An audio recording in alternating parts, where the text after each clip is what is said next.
Oh yeah, mga ka-idol na ata din siya hinatuan din siya kuan Abisya Hotel daw ni siya.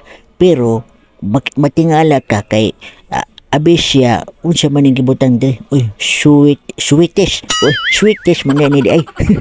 Abi kog hotel ni dire kay sweet na amli sweetest dire dan delikado ta ni mga ka-idol kay na sweetest basi manglupad ta ba. Oh yeah, karon mga ka-idol atong sudlo ning hotel mga ka-idol. O sudlo na to ning Abisya Hotel kay adako daw kuno ning hotelan ni.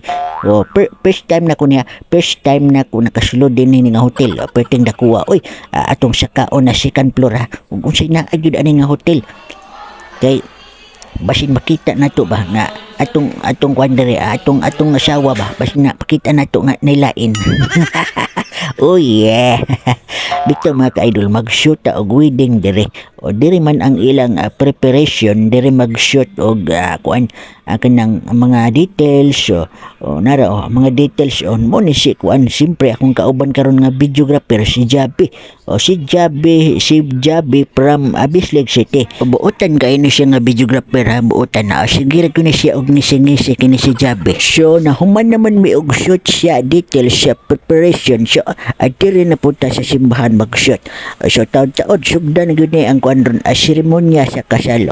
Na po'y magsanaol ani sanaol kaslon. Oh yeah.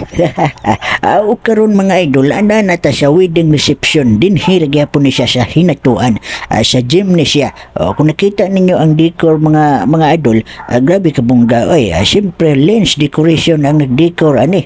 Gipangluhan ni siya ni lens decoration. Mao na kung kamo magpakasal mga idol, i-add pre ninyo si Madam Lens Decoration kay mo reply man na dayon na hala sige mo rekto. Oh yeah.